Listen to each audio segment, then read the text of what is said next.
माननीय प्रधानमंत्री जी के नेतृत्व में 2014 में उनके प्रधानमंत्री बनने के साथ ही जिस तरह से गंगा की अविरलता और निर्मलता को लेकर एक होलिस्टिक और इंटीग्रेटेड प्रयास शुरू किया गया, संपूर्ण और समन्वित प्रयास शुरू किया गया। आज उसका परिणाम हम सबके सामने है। न केवल अविरलता सुनिश्चित हुई है, अपितु निर्मलता के स्तर में भी पूरी entire length of Ganga, right from point of origin से लेकर के और जहां महासमुद्र में विलीन होती है वहां तक की इस पूरी यात्रा में पानी की गुणवत्ता में भी उल्लेखनीय प्रगति हुई। आज मैं गर्व के साथ ये बात कह सकता हूँ कि गंगा लगभग सभी स्ट्रेचेज पर जिस तरह के पानी की नदी में अपेक्षा होती है बेदिंग क्वालिटी वाटर की, उस मानकों के स्तर पर खरी उतरती है।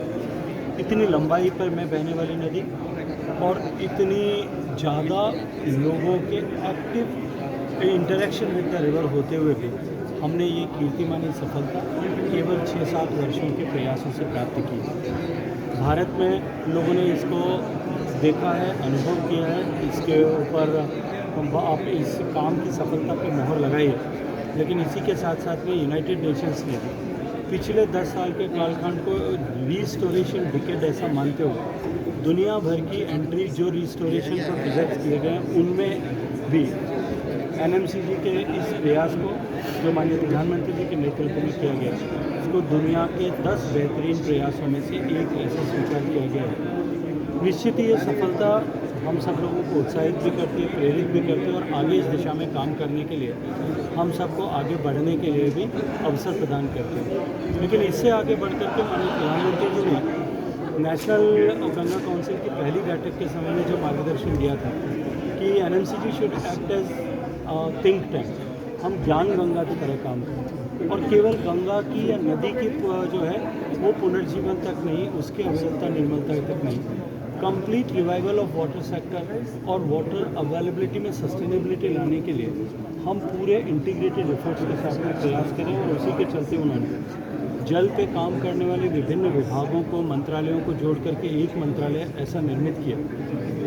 आज उसका परिणाम भी सामने दिखाई देता है कि भारत दुनिया में जल के विभिन्न क्षेत्रों में सर्वाधिक बड़े कार्यक्रम करने वाला, बड़ी योजनाएं चलाने वाला देश है।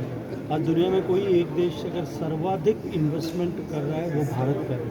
240 बिलियन US$ का कमिटेड जो है एक्सपेंडिचर हम इस क्षेत्र में कर रहे हैं।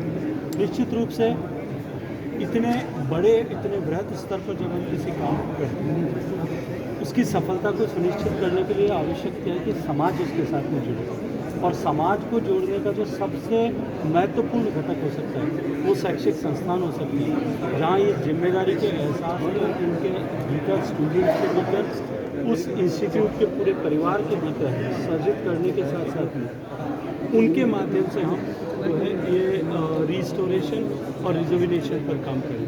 मुझे पूरा विश्वास है कि आज जिस तरह से 50 से ज़्यादा विश्वविद्यालयों ने MOU साइन किए हैं और इस दिन, आज के दिन से आगे बढ़ करके हम जब जिस तरह की अपेक्षा भाव के साथ में आज हमने काम प्रारंभ किया, उस अपेक्षा के साथ में मैं आगे देखता हूँ तो मुझे बहुत सुनहरा भविष्य आज के दिन के आधार पर दिखाई। आप बार बार मानते हैं गंगा एक नदी नहीं, एक पवित्रता, एक आत्मसात करने का, एक फीलिंग करने का, एक सांस्कृतिक सरोवर की तरह काम। देखिए, केवल संस्कृति और आस्था ही नहीं, गंगा हमारे जीवन का आधार है। गंगा देश के 40% हिस्से में रहने वाले लोगों के जीवन का सुखी सूत्रधार है। गंगा देश की आर्थिक गतिविधियों के लगभग 23% आबादी की आर्थिक गतिविधियों का केंद्र बिंदु है, उसकी धुरी है। और गंगा आधारित अर्थव्यवस्था को और अधिक सुदृढ़ करते हैं माननीय प्रधानमंत्री जी के नेतृत्व में हम गंगा की लैंड को यूटिलाइज करते हैं। गंगा के किनारे पर औषधीय पौधों की खेती करें, गंगा के किनारे पर हम मेडिसिनल प्लांट्स के साथ साथ में एरोमेटिक प्लांट्स पर काम करें, गंगा के किनारे पर हम ऑर्गेनिक फ्रूट्स एंड वेजिटेबल्स पर काम करें और उसके माध्यम से हम देश की इकोनॉमी में कुल GDP में 3% का इजाफा केवल गंगा और गंगा आधारित प्रोडक्ट्स के माध्यम से करें। That can be tourism, that can be all other sectors connected to Ganga.